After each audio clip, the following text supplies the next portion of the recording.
Assalamualaikum warahmatullahi wabarakatuh. Selamat datang kembali di Fiksi Cerita Horor.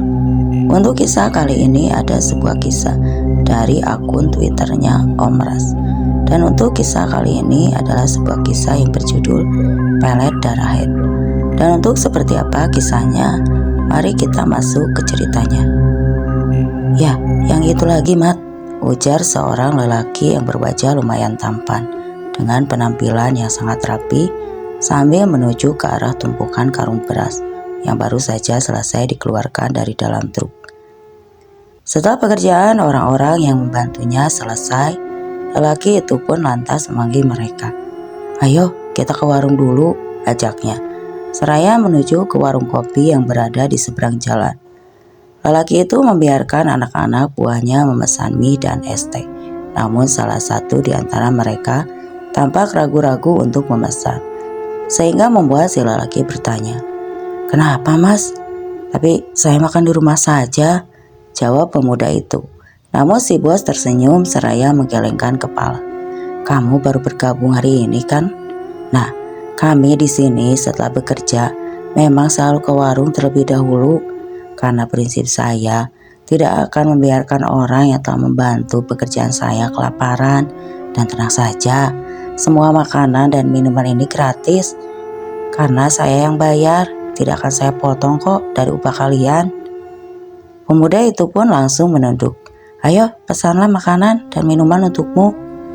Selesai makan dan minum di warung tersebut, mereka pun diberi uang upah dari pekerjaan hari itu. Mereka pulang dengan langkah riang dan wajah yang cerah. Lelahnya pekerjaan tidak lagi mereka rasa karena upah yang didapat sesuai dan juga mereka diperlakukan dengan sangat baik oleh si bos lelaki itu. Lelaki itu bernama Arif, usianya kala itu berusia 35 tahun. Dia merupakan anak dari pemilik usaha toko yang sangat besar di daerah itu. Bisa dibilang agen penyalur barang-barang yang kemudian akan dijual secara ecer oleh pedagang-pedagang kecil. Meski usianya sudah termasuk tua kalau di kampung, bisa dibilang bujang tua. Namun Arif masih lajang dan belum menikah, jangankan istri. Pacar saja dia tidak punya. Sudah sering orang tuanya menyuruhnya untuk segera menikah. Namun Arif tampaknya masih terlalu fokus pada toko milik orang tuanya dan usaha miliknya sendiri. Sehingga ia tidak terlalu menggubris perihal nikah. Hingga pada suatu hari di musim hujan, Arif dikabari oleh orang tuanya bahwa truk yang mengantar barang mereka dari Banjar mengalami masalah di perjalanan, sehingga mengharuskan Arif menyusul ke Kalimantan Selatan untuk membereskan masalah yang menghalangi perjalanan truk pengantar barang mereka itu. Hujan lebat mengguyur sepanjang jalan, tidak banyak lalu jalan mobil kala itu. Mungkin karena cuaca sedang ekstrim dan juga jalanan yang meliuk-liuk, serta tanjakan dan turunan yang begitu menantang. Tentu membuat sebagian orang enggan mengambil resiko tinggi, kecuali memang ada urusan yang sangat penting yang mengharuskan mereka keluar dari daerah. Dengan cuaca buruk seperti itu, pelan-pelan saja Rip, lagi pula di jalan yang seperti ular kena pukul ini. Aku masih ingin hidup Rip, ujar Faisal setengah membentak. "Iya, pelan-pelan saja. Kalau kau ingin mundur sampai masuk jurang sana, karena ini kan tanjakan. Lalu kau kira aku ingin mati?" balas Arif membentak sepupunya itu, yang seketika langsung ciut. Hujan mereda begitu mereka sudah hampir memasuki perbatasan antara Kalimantan Tengah dan juga Kalimantan Selatan. Mobil tiba di halaman parkir sebuah warung makan yang terlihat sepi. Sementara di seberang jalan juga terlihat warung makan yang pengunjungnya ramai. "Kau masuk duluan ya, aku ingin menelpon bos besar dulu," ujar Arif sambil tersenyum. Saat Arif masuk ke dalam warung setelah menelepon orang tuanya, terlihat Faisal sedang asik menikmati makanan dengan lahap. "Wah, banyak sekali kau pesannya," tegur Arif dengan ekspresi wajah tidak percaya. "Ya tentu saja.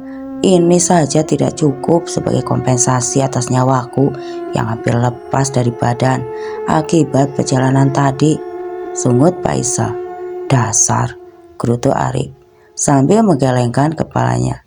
Sesampainya di daerah di mana truk barang mereka berada, Arif dan Faisal lantas langsung turun dari mobil dan menghampiri si sopir truk. "Ada apa ini ya Pak?"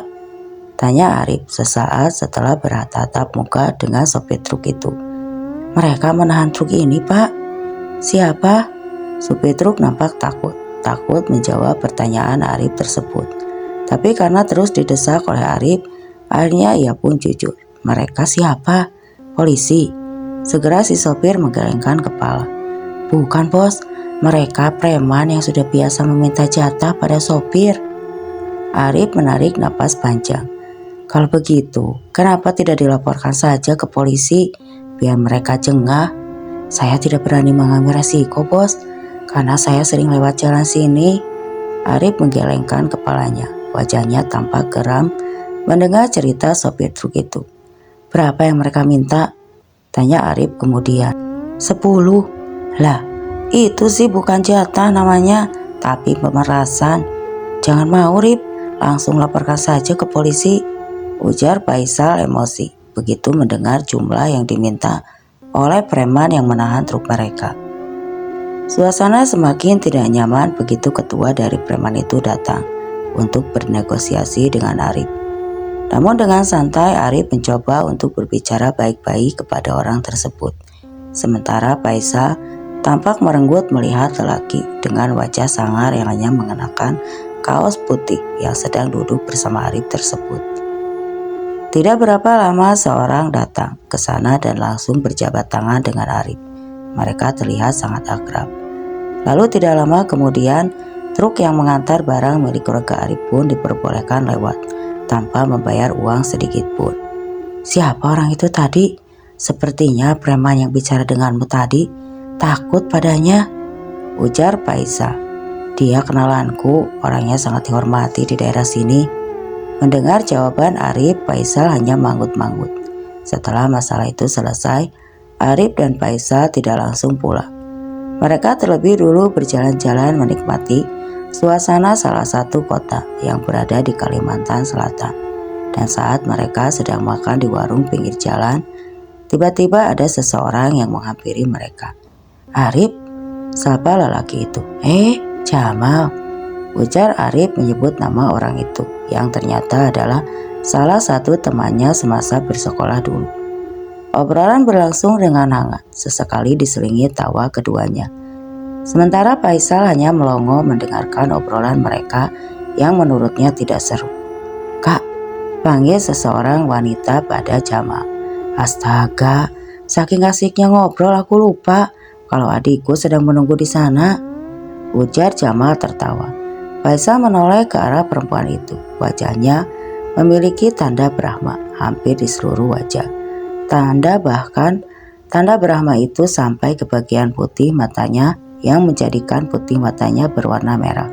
Ia langsung menutupi wajahnya ketika Faisal menatapnya. "Kau tidur di mana, Rip? Kalau kamu berkenan, aku mau mengajakmu ke rumahku," kata Jamal. Arif pun meminta persetujuan kepada Faisal. "Terserah kamu, kalau aku sih mau balik ke penginapan." Akhirnya karena mendengar jawaban Faisal, Arif pun menolak halus ajakan Jamal. "Bagi kontakmu ya Rip, siapa tahu nanti kalau kau kesini lagi bisa mampir ke rumahku." Sebulan telah berlalu saat itu Arif sedang menikmati kopinya di kursi depan rumah. Sementara Faisal tampak sedang mencuci motornya sambil sesekali bernyanyi. "Dia lagi," ujar Arif mengagetkan Faisal. "Adiknya temanmu itu ya?" tanya Faisal yang memang sudah biasa mendengar keluhan Arif tentang adik perempuan Jamal yang terus saja mengirimkan pesan ataupun menelpon di jam-jam sibuk ataupun di malam hari. Membuat Arif kesal dan emosi. "Ya, siapa lagi? Nyesel aku berikan nomorku ke si Jamal. Kalau tahu akan begini, tidak akan aku berikan nomorku. Ganti saja nomormu, Rip." "Tidak bisa, orang-orang hanya tahu nomorku yang ini. Kalau kartunya aku ganti, akan sangat merepotkanku menghubungi satu persatu kontakku yang bahkan hampir ratusan ini." Faisal mengangkat bahunya, lalu kembali melanjutkan pekerjaannya sambil bernyanyi. "Halo, maaf ya, "Jangan telepon ke sini lagi, aku sedang sibuk," ujar Arif terdengar ramah dengan orang di seberang telepon itu.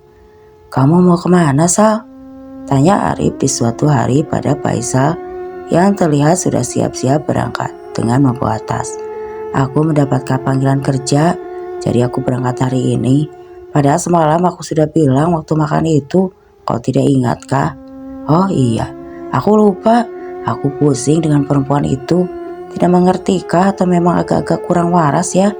Padahal sudah aku bilang jangan menghubungi nomorku lagi, tapi tetap saja dia menghubungi," gerutu Arif. "Dia itu menyukai murid, terima sajalah. Atau orang tuamu kan juga sedang mencari mantu," ujar Faisal. "Aku belum kepikiran untuk menikah, apalagi dengan perempuan yang sama sekali tidak aku suka. Makanya aku benci perjodohan." Faisal tertawa. "Jaga kesehatan ya, aku berangkat ya. Pamit," ucap Faisal sebelum pergi.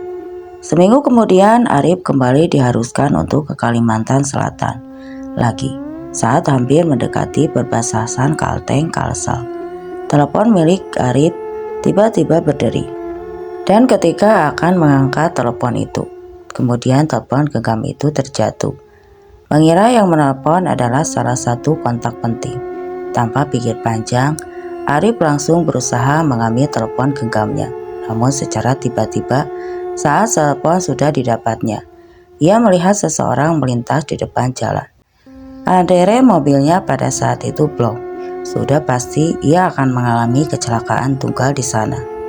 Dengan dada berdebar Arif keluar dari mobilnya. Ia melihat sekitar, namun hanya kegelapan yang ia lihat. Sama sekali tidak ada rumah atau tempat apapun di sana. Menyadari bahwa yang baru saja ia lihat adalah sosok jin, Arif pun lantas masuk ke dalam mobilnya dan kembali melanjutkan perjalanan itu. Itu adalah pengalaman pertamanya. Memang kata orang, kalau perjalanan jauh dilalui seorang diri, kadang ada sesuatu yang tidak diinginkan muncul. Sekitar beberapa saat kemudian cahaya lampu dari rumah-rumah warga pun mulai terlihat. Arif menghela napas lega dan begitu ia melihat ada warung yang masih buka, Arif langsung ke sana untuk sekedar mengistirahatkan tubuh dan matanya yang mulai mengantuk. "Kamu sendirian saja kah?" tanya bahwa bapak pemilik warung tersebut kepada Arif ketika mengantarkan pesanan mie. "Waduh, berani juga ya kamu. Baru beberapa hari setelah sopir travel kena tusuk orang saat itu, dia mau ke arah Kalteng.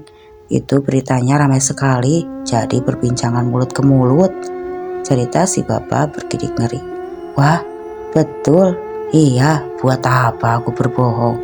Asal kamu tahu saja ya, arah ke Kalimantan Tengah ini sekarang sudah rawan sekali perampokan atau begal.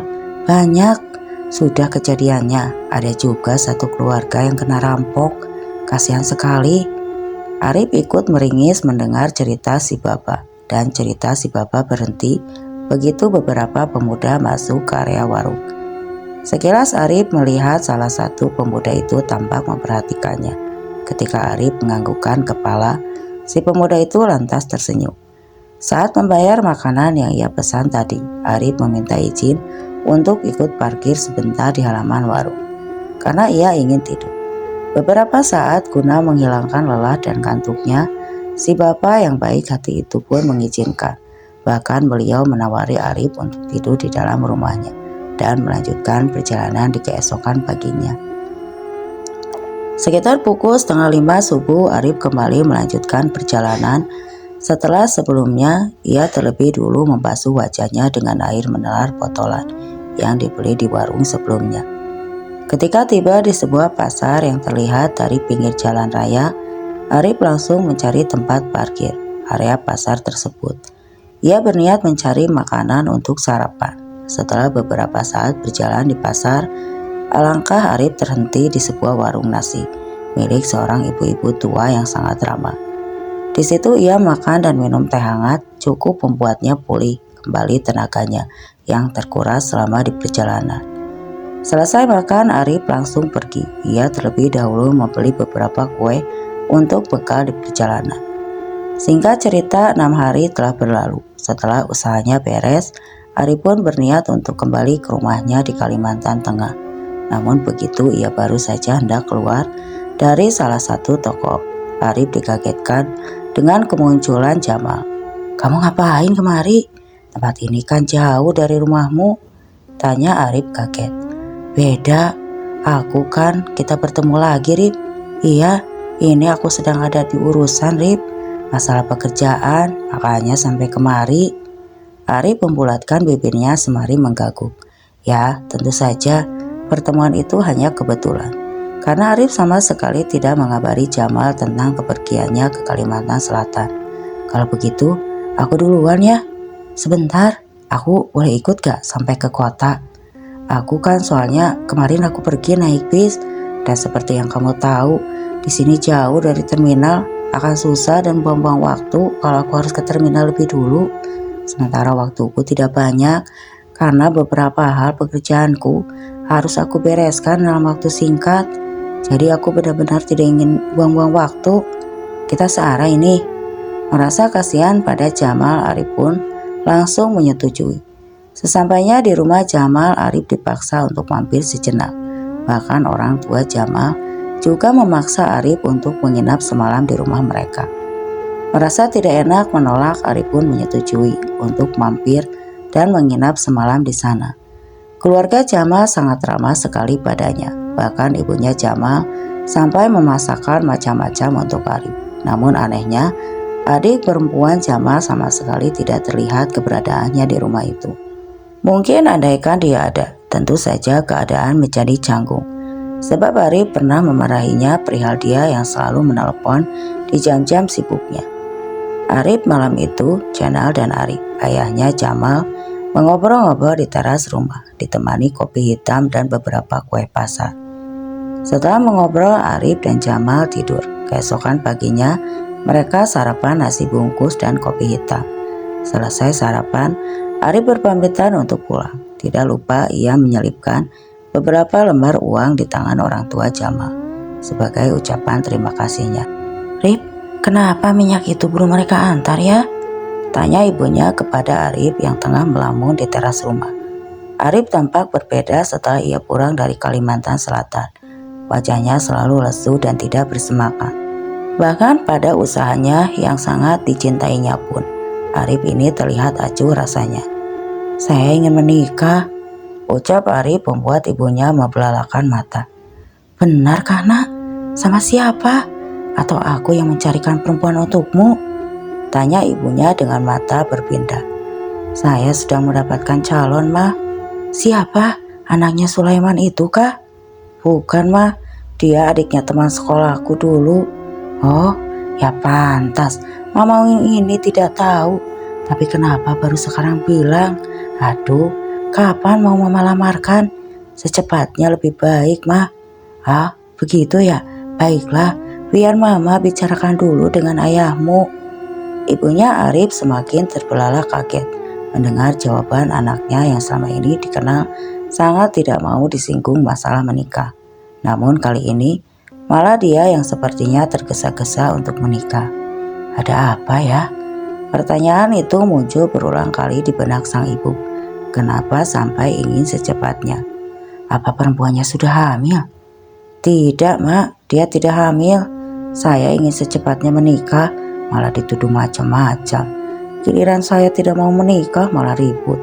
Ingin saya segera menikah. Sebenarnya mau Mama tuh apa sih? Bagaimana sih?" "Aduh, tidak seperti itu, Nak, maksud Mama. Kita itu harus ketemu kedua belah pihak keluarga lebih dulu, agar kita bisa mempersiapkan hantaran beberapa yang mereka minta, biar kita persiapkan semuanya. Terserah lah, pokoknya saya ingin secepatnya menikah.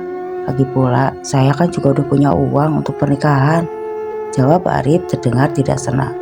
Akhirnya setelah berunding orang tuanya Arif, Hari bersama Arif pun berangkat menuju ke kediaman keluarga Jamal. Perjalanan yang jauh itu bahkan sempat berganti sopir, karena Arif membawa mobil itu secara ugal-ugalan, sama sekali tidak memikirkan keselamatan orang tuanya yang berada di dalam mobil yang sama. Singkat cerita, begitu mereka sampai di rumah Jamal, mereka disambut hangat oleh pemilik rumah. Dan setelah obrolan ringan dirasa cukup, orang tua Arif pun lantas mengutarakan maksud kedatangan mereka ke sana. Wajah keluarga Jamal tampak kaget dan langsung menatap wajah mereka. "Kami benar-benar tidak tahu kalau kamu menjalin hubungan dengan anak perempuan kami." Orang tua Arif tampak saling pandang, tidak menyangka bahwa Arif memacari anak orang secara diam-diam. Tentu sebagai orang tua merasa tidak enak hati. "Maaf kak, kalau perkataan saya tadi menyinggung perasaan kakak. Jadi saya sebagai orang tua terserah sama anak-anak saya saja kak. Kalau mereka siap menikah ya silakan," ucap orang tua Arif. "Kalau boleh tahu calon mantuku itu di mana ya?" tanya ibu Arif sambil berselingkuhan mencari. "Sebentar ya kak. Nah Jamal, coba panggilkan adikmu tadi." Nah, setelah beberapa saat seorang perempuan dengan memakai kain panjang menyelimuti kepalanya masuk ke dalam rumah. Arif tampak menatapnya sambil tersenyum. Begitupun juga dengan perempuan itu. Laki-laki orang tua Arif saling pandang. "Benarkah itu calon istrinya Arif?" "Bukan apa-apa, soalnya unduh yang pernah dijodohkan dengan Arif itu merupakan bunga desa dan gadis paling cantik di desanya." Tapi karena takut menyinggung perasaan orang tua Jamal, mereka pun langsung bersikap seperti sebelumnya. Mereka berkenalan dan saling mengobrol. Walaupun memiliki kekurangan, namun perempuan itu sangat sopan santun terhadap orang tua Arif. Bahkan ibunya Arif langsung suka padanya. Uang jujuran yang diminta senilai 20 juta rupiah kala itu. Uang sebegitu lumayan besar. Karena rata-rata uang jujuran di desa Arif hanya sekitar 10-5 juta saja pada masa itu. Belum lagi uang untuk barang-barang perlengkapan hantaran dan pesta resepsi pernikahan yang akan dilaksanakan seminggu setelah bantaran jujuran. Orang tua Arif langsung menyetujui karena mereka sangat ingin melihat Arif bahagia bersama perempuan pilihannya. Pesta pernikahan pun dilaksanakan di rumah pihak perempuan dan segala sesuatunya keluarga pihak perempuan yang menyiapkan. Jadi istirahatnya Arif bersama keluarganya hanya tahu beres saja. Seminggu setelah pernikahan Arif dan Siti Nurasia itu, langsung Arif pun memboyong istrinya ke kampung halamannya yang berada di Kalimantan Tengah. Di sana mereka tinggal berdua di rumah yang memang milik Arif sendiri. Awalnya semua terlihat normal. Namun lama-kelamaan ada beberapa laporan dari tetangga yang mengatakan bahwa Arif seringkali dibentak dan dimaki macam-macam oleh istrinya hanya karena salah mengerjakan pekerjaan rumah.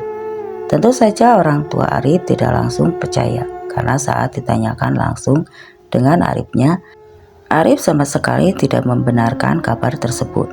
3 bulan telah berlalu. Kini Faisal pulang ke kampung setelah dia mendapatkan cuti selama 2 minggu. Ia terlihat sangat kaget begitu mendengar bahwa Arif sudah menikah. "Wah, dia menikah dengan perempuan yang dibencinya," gumam Faisal. "Apa Sal?" tanya ibu Arif. "Tidak kok bu, bukan apa-apa," jawab Faisal seraya melanjutkan makannya. "Pak, kau tidak kaget kah? Aku sudah pulang," ujar Faisal pada Arif yang tampak melamun, memperhatikan anak buahnya bekerja. "Kudengar dari orang tuamu, kau sudah nikah ya? Tidak kusangka kalau kau akan menikah dengan perempuan itu. Jangan-jangan kau dipelet ya?" Gelak tawa Faisal membuat Arif murka. Tanpa basa-basi Arif langsung meninju Faisal hingga membuat hidungnya berdarah. "Jaga mulutmu," bentak Arif menunjuk wajah Faisal. Lelaki itu tampak meringis sambil memegangi hidungnya yang berdarah. Apakah Arif begitu sayangnya terhadap perempuan yang dulu bahkan sangat dia benci itu? Ia menatap Arif yang menjauh setelah memukulnya. "Akhir-akhir ini bos bawaannya selalu emosi. Biasanya setelah selesai bekerja, kami selalu diajak ke warung. Tapi sekarang sudah tidak pernah lagi setelah istrinya si bos kesini waktu itu," ujar salah seorang anak buah Arif yang sudah sangat lama bekerja di sana. "Jadi maksudmu istrinya Arif melarang begitu memberikan kalian makan setelah bekerja?" Bukannya itu sudah menjadi prinsipnya si Arif ya? Aneh sekali kalau tiba-tiba prinsipnya berubah. Mungkin saja, apalagi sekarang kan si bos sudah punya istri. Jadi tentu saja dia tidak akan boros-boros lagi memberi kalian makanan. Itu mah bukan boros namanya. Sepertinya memang ada yang tidak beres terjadi. Aku harus mencari tahu, ujar Faisal. Dia pun terlihat Faisal berdiri di depan pintu dengan membawa bungkusan makanan. Namun ketika Arif melihat yang datang adalah Faisal, ia langsung bermaksud menutup pintu. Sebentar, aku ingin minta maaf. Aku ingin minta maaf secara langsung pada istrimu, ujar Faisal yang akhirnya membuat Arif tidak jadi menutup pintu. Faisal diperbolehkan masuk, namun ia terlihat kaget begitu melihat suasana rumah Arif yang tampak banyak berubah. Arif mendekati istrinya yang sedang makan kue di kursi ruang tengah. Ia menyampaikan niat Faisal yang datang ke rumah mereka. Pada malam itu, suamiku sudah mengatakan semuanya. Aku tidak menyalahkanmu berbicara seperti itu pada suamiku. Tapi mungkin kamu lupa satu hal, bahwa jodoh sudah diatur oleh Tuhan. Jadi walaupun awalnya suamiku terlihat membenciku, seperti katamu, semua itu akan berubah dalam sekejap bila Tuhan sudah berkehendak, ujar perempuan itu sambil tersenyum. Sekarang pulanglah, kami mau tidur, ujarnya lagi mengusir Faisal secara halus. Mendengar perkataan istrinya, Arif pun langsung mendorong tubuh Faisal. Faisal menarik napas panjang. Setelah sepupunya itu keluar, Arif lantas menutup pintu dengan kencang, menimbulkan suara yang sangat dibenci oleh Faisal. Saat Faisal berbalik, tiba-tiba terdengar suara keras benda jatuh di dalam rumah, diikuti dengan teriakan seorang perempuan. Faisal tampak kaget. Ia mengira kalau Arif sudah melakukan KDRT pada istrinya. Namun saat dia mendekat ke arah jendela yang tirainya tidak tertutup rapat itu, ia melihat Arif berdiri dengan kepala menunduk sedang dimarahi oleh istrinya. Sepupumu itu kurang ajar, aku tidak mau tahu, kau harus jaga jarak dengannya. Aku benar-benar benci dengan sepupumu itu, teriaknya kepada Arif. Teriakannya lagi seraya menuju ke arah pecahan kaca yang berhamburan di lantai. Arif langsung memunguti satu persatu pecahan kaca tersebut. Namun tiba-tiba istrinya menginjak tangan Arif yang masih berada di atas beling, mengakibatkan tangan Arif berdarah. Itu hukuman untukmu, ujarnya masih dengan suara tinggi. Lalu kemudian ia berbalik dengan meninggalkan Arif yang tampak meringis kesakitan. Astaga, Arif, kamu kenapa, Arif? Gumam Faisal dengan raut wajah tidak percaya dengan apa yang baru saja dia lihat. Malam itu Faisal benar-benar tidak bisa tidur dibuatnya. Pikirannya masih memikirkan apakah yang terjadi terhadap Arif. Bagaimanapun juga, Arif sudah seperti kakak kandung baginya sedari dia kecil. Saat kedua orang tuanya bercerai dan menelantarkannya, disitulah ia mulai diasuh oleh orang tua Arif. Ia disekolahkan dan diperlakukan layaknya anaknya dalam keluarga itu. Tentu Faisal sudah hafal betul dengan sifat Arif, tapi Arif yang baru saja dia temui tadi seperti orang asing. Suara benda jatuh dari luar pintu kamarnya mengagetkan Faisal. Ketika ia membuka pintu, terlihat Ibu Arif sedang memungut gelasan pecahan kaca. Tante, tanya Faisal seraya membantu. Tidak tahu, perasaanku tidak enak. Tante, Arif dan istrinya itu sering gak kesini. Setelah mereka pindah itu, mereka tidak pernah kemari lagi. Arif ditelepon pun sekarang susah. Apa-apa selalu istrinya yang mengangkat. Aku saja terpaksa meminta tolong tukang untuk mengurus barang-barang yang datang. Tidak biasanya kan? Faisal teriak. Dia tiba-tiba berubah pikiran saat akan menceritakan kejadian yang baru saja dilihat di rumah Arif. Tadi kamu mau bicara apa? Tanya ibunya Arif. Oh, saya tiba-tiba lupa tante, jawab Faisal. Ibunya Arif tampak mengerutkan alisnya. Tidak biasanya Faisal begitu. Ceritakan saja nak, ada apa? Kamu butuh uang berapa? Bukan itu tante, saya benar-benar lupa dengan apa yang ingin saya katakan tadi. Keesokan harinya Faisal kembali ke toko. Ia sengaja mendekati Arif. Namun ternyata Arif benar-benar menjauh darinya. "Rip, tanganmu kenapa? Bukan urusanmu. Kalau tidak ada keperluan, lebih baik kau pergi." "Rip, kita ini sepupu, Rip. Kalau ada masalah, ayo cerita biar kita selesaikan masalah itu bersama." Arif mendorong keras tubuh Faisal hingga jatuh ke tanah, membuat anak buah Arif yang sedang bekerja tercengang. "Aku sepupumu, Rip. Pergi, aku tidak mau lagi melihatmu di sekitarku." Wajah Arif terlihat merah pada. Beberapa anak buahnya yang sedang beristirahat langsung menghampiri Faisal, lalu menariknya menjauh dari Arif yang marah. Faisal tidak langsung pulang. Ia menunggu di warung seberang jalan, menunggu kesempatan untuk bicara dengan Arif. Dari kejauhan terlihat mobil milik Arif datang ke toko. Rupanya yang datang itu adalah istrinya Arif. Dengan tangan kanan perempuan itu tertenteng rantang dan tempat minum yang berisi kopi. Melihat istrinya datang, Arif langsung menghampiri dan mengambil rantang yang dipegang istrinya. Mereka terlihat masuk ke dalam toko, sementara Rusli menunggu di luar toko sambil ngobrol dengan beberapa anak buah Arif. "Sudah baikan kah?" batin Faisal. "Yang biasa," ujar salah satu anak buah Arif memesan makanan pada pemilik warung. Setiap hari kah perempuan itu mengantar makanan?" "Jarang, sebulan paling 5 atau 6 kali. Biasanya bos makan di sini atau pulang ke rumah." Faisal mengangguk merasa tidak ada harapan mengobrol dengan Arif. Ia pun pulang. Sal, tolong mintakan air tawar sakit gigi ke Abah Penyang. Gigi amamu sakit katanya." Tanpa diminta 2 kali, Faisal langsung berangkat dengan membawa sebotol air mineral dan menuju ke rumah Abah Penyang yang berada jauh dari sana. "Permisi, Mang." "Permisi, ada apa?" Ini paman saya sakit gigi, mau minta air tawar." Lelaki berusia 50 tahunan yang dikenal dengan panggilan Abah Penyang itu pun langsung menaiki tangga rumahnya. Ia membuka pintu dan mempersilahkan Faisal untuk masuk. "Tumben kamu kemari. Biasanya saudaramu itu." "Oh, Arif. Arif pernah kemari ya, Mang?" "Iya, sering. Dia kemari. Sudah menikah sekarang, Mang." "Oh, begitu ya, Mang," panggil Faisal ketika Abah Penyang sudah selesai mendoakan air untuk sakit gigi ayahnya Arif. "Apa tanda orang-orang kena pelet itu bagaimana, Mang?" "Tergantung dari ilmu pelet apa yang ia gunakan." "Maksudnya setiap pelet itu berbeda-beda." "Iya, kalau perubahan sikap drastis dari yang penuh perhatian ke orang sekitar sekarang menjadi acuh, bahkan cenderung kasar, itu kira-kira apa?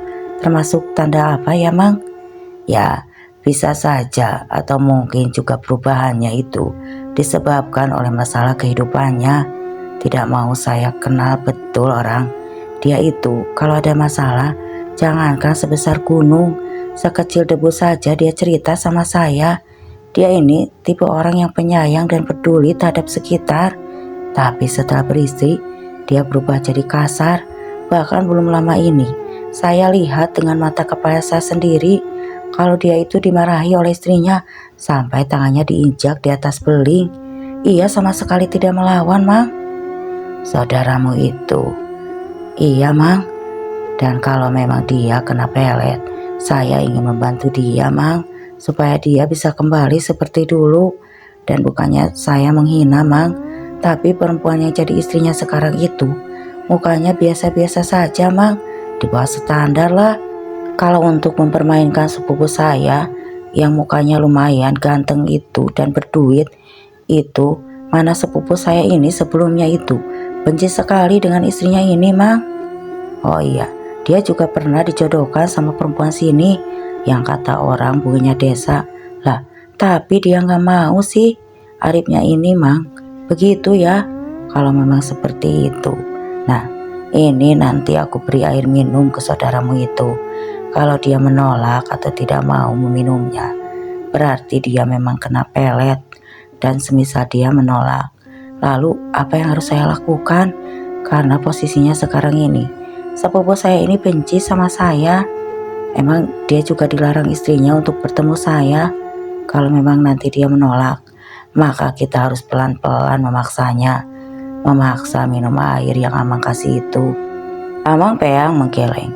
Bukan, coba saja kamu berikan air itu dulu.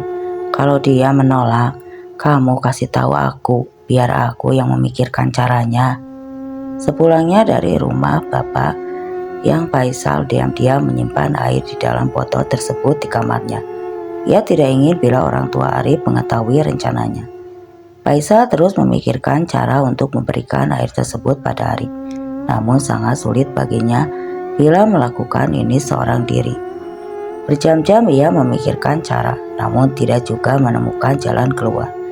Tiba-tiba ia teringat akan salah satu karyawan Arif yang kemungkinan besar mau disuruh menukar air minum milik Arif dengan air yang diberikan Mbah Peyang. Itu ketika mereka berada di toko. Pagi-pagi sekali, Faisal sudah menunggu di depan toko. Berharap yang datang pertama kali itu adalah si karyawan yang dia maksud. Rupanya Faisal sedikit kurang beruntung, sebab yang pertama datang adalah Arif. Mau apa lagi kau kesini, ha? Bentak Arif begitu melihat Faisal. Aku sedang menunggu warung di depan buka. Memangnya tidak bolehkah?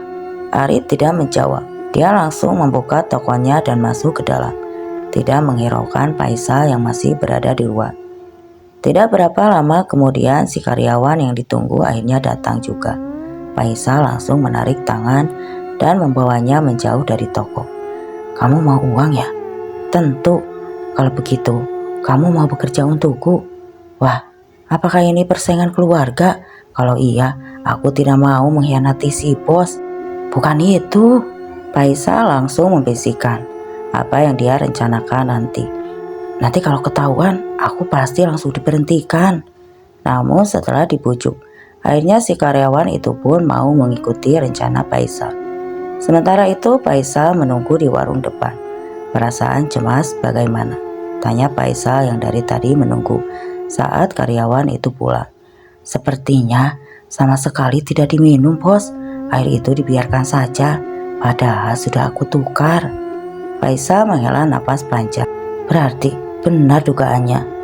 Malam itu juga Faisal kembali ke rumah Abah Penyang untuk memberitahukan hal itu. Tapi rupanya Abah Penyang sedang tidak ada di rumah pada saat itu, sehingga Faisal terpaksa menunggu.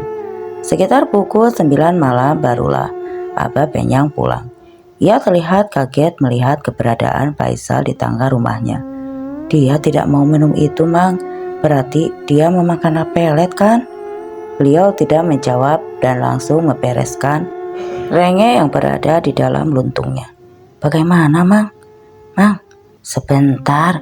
Ini aku juga sedang memikirkan masalah itu. Ini susah kalau tidak langsung orangnya dibawa kemari.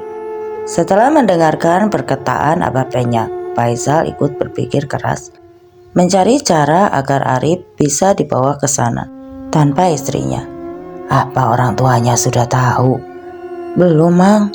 Lebih baik kamu kasih tahu mereka lebih dulu, biar kita bisa bertukar pikir bersama keluarganya. Faisal menghela napas lagi. Akankah orang tuanya Arif percaya? Bagaimana kalau tidak? Sulitnya, mana waktuku tidak banyak lagi. Gerutu Arif seraya mengacak-acak rambutnya. Sepulangnya dari rumah Abah Penyang, Faisal langsung tidur tanpa menatap makan malam yang sudah disediakan oleh ibunya Arif. Kira-kira sekitar pukul 2 subuh, Faisal terbangun dari tidurnya. Ia bersiap-siap untuk pergi ke rumah Arif, sebab dia sudah memutuskan untuk membawa paksa Arif ke rumah Abah Penyang, bagaimanapun caranya. Dengan langkah hati-hati, Faisal mencari jalan masuk ke dalam rumah Arif melalui pintu atau jendela yang kemungkinan tidak dikunci, yang tentunya mudah untuk dibobol. Namun semua pintu dan jendela terkunci rapat, tidak seperti yang diharapkan. Faisal kecewa, tetapi di saat itulah dia teringat akan ventilasi kamar mandi rumah itu yang lumayan besar. Dan di belakang kamar mandi tersebut juga ada sebuah pohon yang bisa dia panjat guna mempermudahkan aksinya masuk lewat ventilasi kamar mandi rumah Arif. Faisal tersenyum senang bergegas. Ia berjalan ke bagian kamar mandi yang berada di bagian belakang dekat dapur. Akan kembali aksinya gagal karena di bagian belakang itu Paisa mendengar suara orang kerontang-keruntung, mirip seperti seseorang sedang memasak sesuatu di depan kamar mandi itu. Kemudian terdengar suara langkah kaki masuk ke dalam kamar mandi, lalu diikuti bisikan-bisikan yang tidak jelas kata-katanya. Apa yang dikatakan? Karena penasaran, perlahan-lahan Paisa mulai mengintip dengan menaiki pohon. Paisa melihat perempuan yang sudah resmi jadi istri Arif tersebut sedang mengaduk-aduk beras dengan air yang berwarna merah, lalu kemudian air itu dibuang dan diganti dengan air dalam ember. Alis Paisa mengkerut. Anehnya, cara perempuan ini memasak. Air apa itu tadi? Paisa masih penasaran dengan yang dilakukan istri Arif di pagi buta tersebut, sehingga membuat Paisa masih berusaha melihat apa yang dikerjakan oleh perempuan itu. Namun sangat sulit baginya untuk melihat aktivitas si perempuan. Beberapa saat kemudian perempuan itu kembali masuk ke dalam kamar mandi, dan saat ia hendak melepaskan pakaian, Paisa langsung mengalihkan tatapannya. Perlahan-lahan ia turun dari pohon dan menunggu saat yang aman untuk masuk ke dalam rumah. Rajin juga dia memasak pagi-pagi, batin Paisa. Sekitar hampir 2 jam, suasana di dapur rumah Arif mulai hening. Tidak ada lagi terdengar suara aktivitas di dalam. Kemungkinan istrinya Arif kembali tidur setelah memasak nasi, pikir Paisa. Lalu ia mulai memanjat pohon lagi dan berusaha membuka ventilasi kamar mandi yang lumayan besar itu. Akhirnya setelah melewati perjuangan yang tidak mudah, akhirnya ventilasi itu bisa Paisa buka. Aku tidak menyangka, ternyata aku berbakat juga ya jadi maling. Namun karena kurang berhati-hati, saat turun Paisa terinjak wadah berwarna gelap yang ditutup rapat di dekat ember. Air mengakibatkan tutup wadah itu terbuka dan isinya tumpah berserakan. Ujar Paisa langsung menutup mulutnya dengan tangan setelah melihat air berwarna merah memenuhi kamar mandi. Dan dia di dekat kaki Paisa ada sebuah pembalut yang warnanya sudah memudar karena bekas direndam. Habis saja ia muntah kalau tidak cepat-cepat keluar dari kamar mandi. Curiga dengan air berwarna merah yang digunakan istrinya Arif untuk membilas beras tadi, Paisa lantas membuka panci kecil yang seketika bau daun pandan menyengat tercium. Paisa menutup kembali panci itu dengan raut wajah yang menunjukkan rasa jijik. Rasa mual di perut tidak lagi tertahankan. Sebelum isi semua perutnya keluar, Paisa langsung mengambil plastik bekas wadah belanjaan untuk mengantongi muntahannya. Karena suara dari pintu tiba-tiba terdengar, membuat mata Paisa melotot takut kalau perempuan itu bangun dan memergoki keberadaannya. Niatnya yang semula ingin membawa paksa Arif, kini seketika berubah. Ia bergegas lari ke kamar mandi untuk segera keluar melalui ventilasi. Paisa terus berlari tanpa menoleh ke belakang lagi. Sesampainya di rumah, Paisa langsung mandi membersihkan tubuhnya yang sempat kena air rendaman darah dari pembalut milik istri Arif. Gila, benar-benar gila. Selesai mandi dan berpakaian, Paisa lekas menghampiri kamar orang tua Arif. Di dalam tidak terdengar adanya aktivitas, padahal sudah menunjukkan pukul 5 lewat. Panggil Paisa sambil terus mengetuk pintu. Kenapa? Tanya ayah Arif saat membuka pintu kamar. Paisa tidak langsung menjawab. Ada yang ingin saya bicarakan sama Paman dan Ucu. Soal apa? Sepertinya penting banget ini. Iya, tanya Ibu Arif. Iya Cu, ini sangat penting sekali. Ya sudah kalau begitu, ayo kita bicara di sana. Paisa terlihat menarik napas panjang lebih dulu sebelum mulai ceritanya. Bang, Ucu, jujur saya merasa Arif banyak berubah setelah menikah dengan perempuan itu. Bahkan tidak lama ini dia memukul saya sampai berdarah.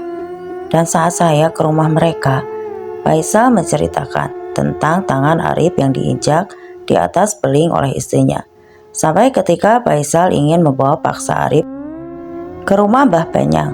Dan yang mengejutkan lagi, Saat saya berhasil masuk ke dalam kamar mandi melalui ventilasi itu, saya kan tidak sengaja menginjak wadah yang membuat wadah itu terbalik dan tutupnya terbuka. Air yang tumpah dari wadah tersebut berwarna merah, sama persis warnanya seperti air yang digunakan istrinya Arif saat membilas beras.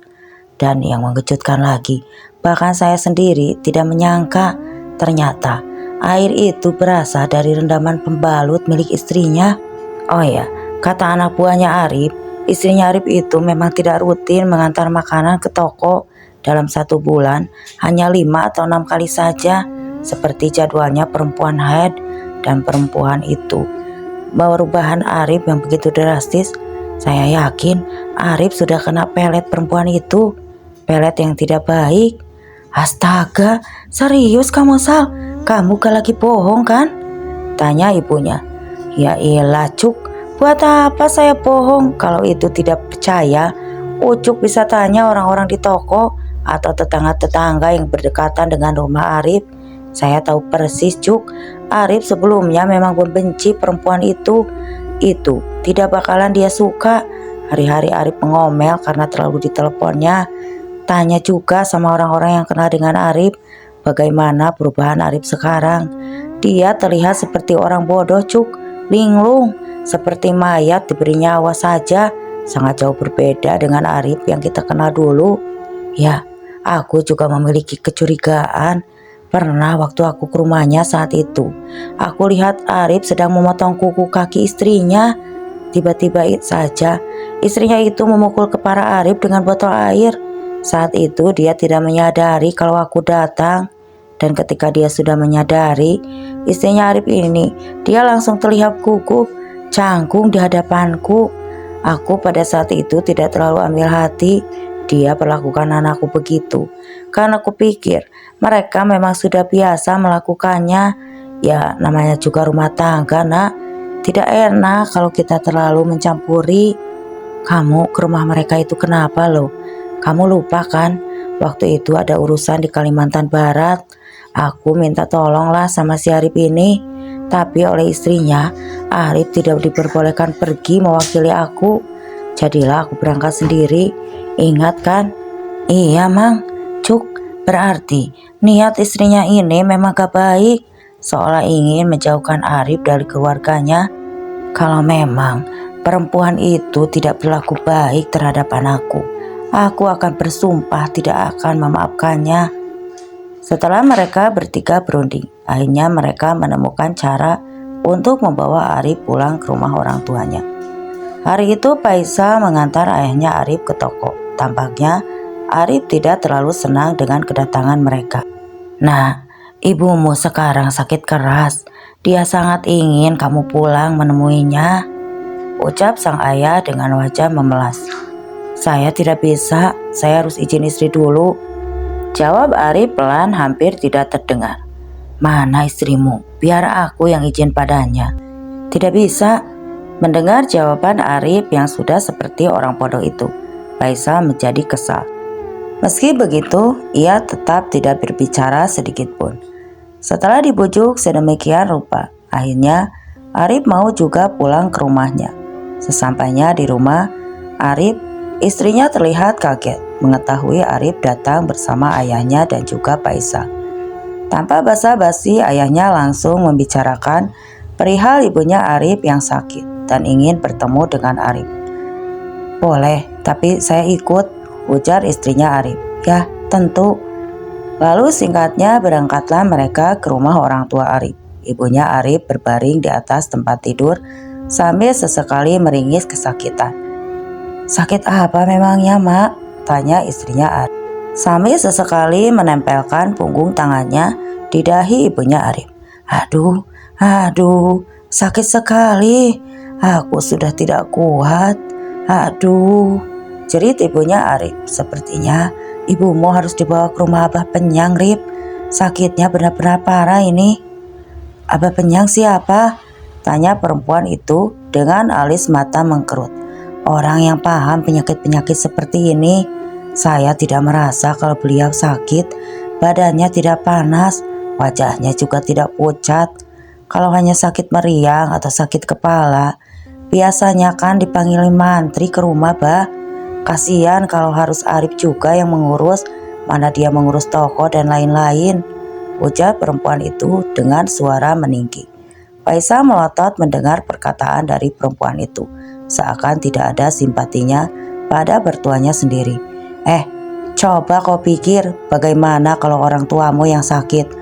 Orang tuamu tidak pernah menyusahkan kalau sedang sakit, jawab Faisal ketus mendengar jawaban dari perempuan itu. Marah, kesal bercampur aduk. Ingin rasanya ia meneriaki perempuan itu, tapi apalah daya. Dia tidak ingin membuat masalah dengan Arif demi kelancaran rencana mereka. Terus bagaimana? Ayahnya Arif membujuk dan memohon pada perempuan itu, hingga akhirnya Arif diizinkan juga ikut mengantar ibunya ke rumah Mbah Penyang. Di dalam perjalanan Arif hanya melamun dan terdiam, layaknya patung. Wajah istrinya pun sama, terlihat masam dan tidak suka. Sesampainya di rumah Mbah Penyang, mereka membantu ibunya Arif menaiki tangga. Beliau terlihat kuat dan baik-baik saja saat meraih tangga rumah tersebut. Namun begitu ditatap oleh Abah Penyang, ibunya Arif langsung menjatuhkan diri ke lantai sambil mengaduk-ngaduk kesakitan. Ibunya Arif dibaringkan di atas kasur tipis. Sementara itu, Abah Penyang berpura-pura mengobatinya. Setelah selesai, minuman-minuman itu diberikan kepada tamunya satu persatu. Namun oleh istrinya Arif, minuman milik Arif yang ditukar dengan minuman miliknya. Boleh? Tanya Arif. Minumlah, jawab perempuan itu. Terlihat Arif yang sangat tunduk dan patuh pada perkataan istrinya itu. Abah Penyang langsung menatap Faisal dan ayahnya Arif bergantian. Akan tetapi tidak berselang lama setelah Arif dan istrinya meminum air buatan Abah Penyang, mereka langsung mengeluhkan sakit perut. Sakit perut disertai mencret parah, dan anehnya meski sudah minum obat mantri maupun obat kampung, sakit perutnya tidak kunjung sembuh. Sehari semalam penuh mereka tidak jauh dari WC yang paling parah Arif. Ia bahkan tidak mampu untuk beranjak dari kloset, saking parahnya mencret yang diderita. Dan 2 hari kemudian Arif sudah agak mendingan. Begitupun juga dengan sikapnya. Kita pulang ke rumah sekarang, toh ibumu juga sudah sembuh, ajak istrinya Arif. Kau pulang saja dulu, aku masih ingin di sini, jawab Arif cuek. Pulang kata aku. Arif memalingkan wajahnya menatap perempuan itu dengan rasa kesal. Gue bilang tidak ya tidak, kalau kau ingin pulang silahkan, bentak Arif kesal. Raut wajah perempuan itu seketika berubah. Ia terlihat sangat marah pada Arif. Pulang? Arif yang terlanjur emosi tidak sengaja menampar wajah istrinya, yang membuat perempuan itu seketika mengamuk. Arif seketika muntah mendengar cerita Faisal. Sebenarnya malam itu aku ingin masuk rumahmu secara diam-diam dan melumpuhkanmu supaya bisa aku bawa dengan mudah. Waktu itu aku sudah bertekad ingin membawamu ke rumah bapak yang bagaimanapun caranya. Tapi setelah aku melihat itu, tekadku langsung buyar. Seketika aku merasa takut dan jijik. Ya aku langsung menciut lah, lanjut Faisal. Oh iya, lalu sekarang mau bagaimana itu istrimu? Aku ingin memulangkan dia baik-baik pada orang tuanya, tapi keadaannya sekarang begitu. Takutnya kamu malah disalahkan. Aku yakin kalau mereka sekeluarga itu bersekongkol untuk membuatmu menikahinya. Nah, lalu andaikan kamu pulangkan dia, kemudian malah kamu diseret, bagaimana? Arif menghela napas panjang. Yang dikatakan Faisal ada benarnya juga. Mereka bisa melakukan apa saja, bahkan hal jauh yang lebih gila dari pelet darah head sekalipun. Apalagi mengingat keadaan perempuan itu sekarang. Lalu menurutmu aku harus bagaimana? Aku juga tidak mau kalau selamanya harus hidup sama perempuan itu, Sal. Faisal terdiam. Aku pun tidak tahu jalan keluar untuk masalahmu ini. Coba kamu rundingkan dulu dengan orang tuamu. Siapa tahu mereka ada jalan keluarnya. Suara benda pecah dari dalam kamar Arif. Arif pun menghela napas. Ia tahu itu pasti ulah istrinya yang mengamuk. Perempuan itu sepertinya benar-benar sudah gila. Padahal dia yang melakukan hal buruk itu padaku. Malah dia yang kayak orang kesetanan. Kau ingat kata Bah Peyang? Arif terdiam. Katanya, seseorang yang menggunakan pelet darah head itu matinya tidak diterima bumi. Pelet darah head adalah usaha terakhir untuk memelet seseorang. Tidak banyak yang mau memakai pelet itu, hanya orang-orang yang nekat saja yang mau. Aba-aba saja. Perempuan itu menggunakan darah headnya untuk memeletmu. Berarti itu artinya dia sudah siap menerima segala resiko. Ya, dan yang aku rasa dia tidak akan melepaskanmu apapun yang terjadi. Arif memukul pelan lengan Faisal. Kau jangan menakut-nakutiku. Aku tidak menakut-nakutimu. Kau sendiri pun juga sudah merasakannya, bukan? Bagaimana rasanya kopi bercampur darah head? Arif langsung muak. Faisal benar-benar kurang ajar. Keluarga Arif membiarkan saja perempuan itu bebas berjalan-jalan di dalam rumah karena mereka tidak ingin mengurungnya di dalam kamar seperti orang gila. Namun begitu pergerakannya tetap diawasi selama 24 jam penuh. Suatu hari ibunya Arif melihat langsung kelakuan perempuan itu yang membanggangi nasi di dapur dengan hanya memakai sarung. Tentu saja ibunya Arif, perempuan itu dimarahi habis-habisan. Bahkan panci yang digunakan untuk memasak nasi saja sampai dibuang.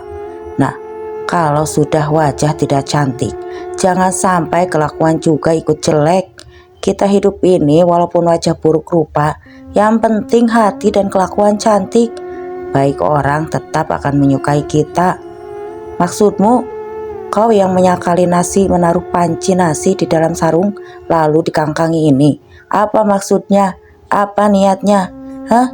Ingin supaya kami semua tunduk denganmu, supaya kamu bebas, puas membodoh-bodohi anakku. Asli membuat emosi kelakuanmu ini melebihi binatang. Besok kita pergi, kita serahkan dia dengan orang tuanya. Talak itu di tangan kamu, Rip. Kalau memang tidak suka, kamu ceraikan saja dia. Dia sepertinya juga tidak mau berubah. Dan aku sebagai ibumu rasanya sudah tidak bisa memaafkan kelakuannya lagi. Lanjut ibunya Arif dengan raut wajah marah. Arif tidak bergeming dari tempatnya berdiri, menatap tajam pada perempuan tersebut. Sementara Faisal hanya bisa terdiam karena ia yang hari itu hendak berangkat bekerja malah ditahan oleh tantenya dan dipaksa untuk ikut memulangkan istrinya Arif. Mendengar hendaknya dipulangkan, perempuan itu langsung berteriak-teriak seperti orang kesetanan. Ia mengacak-acak dapur, melempari semua piring dan gelas yang tersusun rapi di lemari. Seisi rumah ribut. Dari itu ditambah lagi ibunya Arif yang juga ikut mengamuk dan menghajar, menjambak menantunya tersebut. Arif, Faisal dan ayahnya kewalahan memisahkan perkelahian itu. Akhirnya oleh Arif istrinya diangkat oleh tali. Wajah ibunya Arif merah pada, luka cakar di mana-mana, rambutnya acak-acakan. Dasar gila. Ya, Arif yang masih sangat marah. Perempuan itu meludah tepat menengahi tangan ibu mertuanya yang membuat ibunya Arif kembali meledak-ledak. Nah, sudah mah, sudah, ujar Arif yang kewalahan. Cepat bantu aku, ngapain kamu? Pulang kampung. Di situ Faisal mengangguk. Ia pun langsung membantu ayahnya Arif memegangi sang tante yang masih ingin menjambak rambut perempuan itu. Setelah keadaan sudah jauh lebih tenang, mereka berempat kemudian berunding. Ibunya Arif tetap bersikukuh menyuruh Arif menceraikan istrinya, sementara ayahnya tidak mengatakan apa-apa. Seperti Faisal yang hanya diam menyimak pembicaraan. Andai Faisal tidak melakukan tindakan nekat memasuki rumahnya waktu itu, sampai sekarang kamu akan tetap seperti orang bodoh, Rip. Aku yang melahirkanmu saja tidak pernah memukul kepalamu, tapi perempuan itu berani-beraninya dia memukul kepalamu, memperlakukan kamu layaknya babu. Di mana harga dirimu sebagai lelaki? Saya tahu, Mbah. Saya pun memikirkan hal yang sama. Hanya saja saya takut setelah menceraikannya, saya malah disantet. Ucuk tahu sendiri kan, bahkan keluarganya yang membantu perempuan itu memberikan kopi yang sudah dicampur dengan darah head pada Arif. Karena seperti cerita yang Arif katakan, kalau pada saat dia menginap di sana, perempuan itu tidak kelihatan sama sekali memperhatikan. Artinya, memang dasar keluarganya yang membantu. Lalu, kamu mau mempertahankan perempuan itu? Silakan saja. Tapi, bawa jauh-jauh dari rumahku. Aku sudah tidak ingin melihat mukanya lagi. Aisyah terdiam, sementara Arif terlihat menggaruk kepalanya. Setelah mendengar perkataan ibunya, akhirnya pada hari Sabtu mereka berangkat. Perempuan itu duduk di antara Aisyah dan ayahnya Arif. Selama setengah perjalanan semuanya aman-aman saja. Suasana saat itu juga terlihat tenang. Namun begitu hampir sampai dengan kota tempat tinggal perempuan itu, ia tiba-tiba mengamuk. Bahkan Aisyah yang menahannya untuk tidak melompat keluar mobil pun sampai ditinjunya. Di area Puruk, Aisyah kesakitan. Arif menghentikan mobil di pinggir jalan untuk membantu Aisyah mengikat tangan perempuan itu. Entah kenapa perempuan itu selalu mengamuk tidak karuan, seperti orang kesetanan. Kok baik-baik saja? Sakit, Cuk. Setelah mereka sampai di dekat rumah Jamal, Arif melepaskan ikatan tangan perempuan itu. Kenapa tidak memberikan kabar dulu, Nak? Saya kemari ingin membicarakan sesuatu, ujar Arif dingin. Mendengar perkataan Arif, raut wajah mertuanya mendadak berubah. Sepertinya mereka sudah bisa membaca maksud kedatangan Arif dan keluarganya terlebih lagi ketika melihat anaknya yang langsung menangis saat masuk ke dalam rumah. Pertama-tama, saya ingin meminta maaf kepada bapak dan ibu saya. Kemari, saya membawa keluarga dengan maksud ingin memulangkan Siti Nur Asia kepada bapak dan ibu. Karena saya merasa tidak ada kecocokan lagi antara kami berdua. Apa-apaan ini? Kenapa tiba-tiba? Bukannya sudah jelas ya? Kalau kalian semua bersekongkol mau memelet anak saya supaya dia mau menikah dengan anak kalian, ujar ibunya Arif angkat bicara. Beliau lalu mulai mengungkit perihal kejadian malam itu, di mana Aisyah melihat Siti Nur Asia yang membilas beras menggunakan rendaman pembalut yang masih ada darahnya. Mendengar itu, orang tua Nur Asia terlihat kaget. Bukan kaget karena mengetahui kelakuan anaknya, tapi kaget karena kelakuan anaknya ketahuan oleh pihak keluarga Arif. Tidak ada banyak pembicaraan pada saat itu. Pihak keluarga Siti Nur Asia lebih banyak diam. Mungkin karena malu. Saat Arif mengucapkan talak, Siti Nur Asia kembali mengamuk habis semua barang-barang. Di situ dia melempar ke arah Arif dan keluarganya. Bahkan dia berteriak histeris ketika Arif keluar dari rumah itu. Syukurlah, akhirnya kamu bebas, Nak. Mulai sekarang, umamu ini berjanji bahwa tidak akan lagi memaksamu untuk menikah. Jalanilah hidupmu sesuai dengan kemauanmu ya, Nak, lanjut ibunya. Namun 2 bulan setelah perceraian itu, ibunya mendadak jatuh sakit. Beliau sering menjerit-jerit seperti kesakitan sambil memukul dada, lengan, dan punggung. Saat ditanya, beliau selalu bilang kalau ada yang menggigit. Tapi dari yang terlihat oleh yang lain, mereka sama sekali tidak melihat apa-apa yang hingga akhirnya apalagi yang menggigit ibunya. Dan hanya 3 hari 3 malam setelah keanehan itu, ibunya Arif tiba-tiba di hari keempat, beliau tidak bisa bangun. Sebagian tubuh dari pinggang ke atas mendadak tidak bisa digerakkan. Bahkan tidak hanya itu, beliau juga tidak bisa lagi berbicara dengan jelas. Mantri dan Mbah Penyang bergiliran didatangkan. Bukan sakit biasa ini, sepertinya terkena kiriman. Lalu bagaimana cara menyembuhkannya, Bah? Tanya Arif. Aku tidak bisa langsung. Sekarang aku harus mencari perlengkapan ritualnya terlebih dahulu. Semoga saja sempat. Namun memasuki malam kelima, sakit ibunya Arif bertambah parah, sehingga Arif dan ayahnya terpaksa memanggil mantri. Oleh mantri itu ibunya Arif diberikan obat lagi. Tapi anehnya, setelah diberikan obat, suhu tubuhnya malah semakin dingin. Wajahnya memucat dan sekitar pukul 4 subuh beliau meninggal dunia.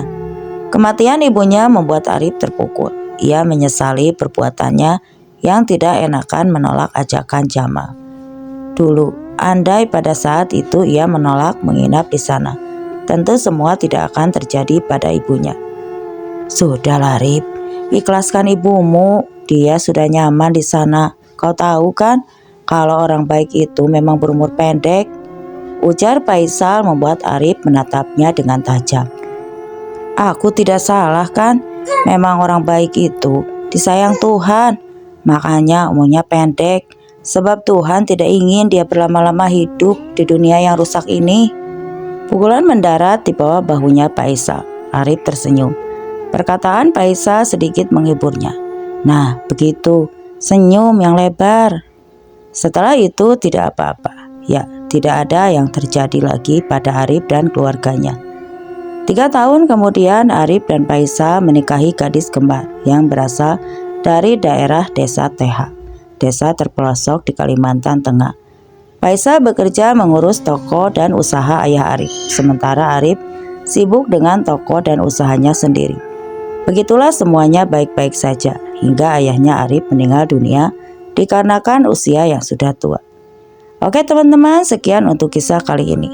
Semoga apa yang saya sampaikan di dalam kisah ini dapat dijadikan pembelajaran untuk kita semua. Dan terima kasih untuk yang sudah hadir di channel ini.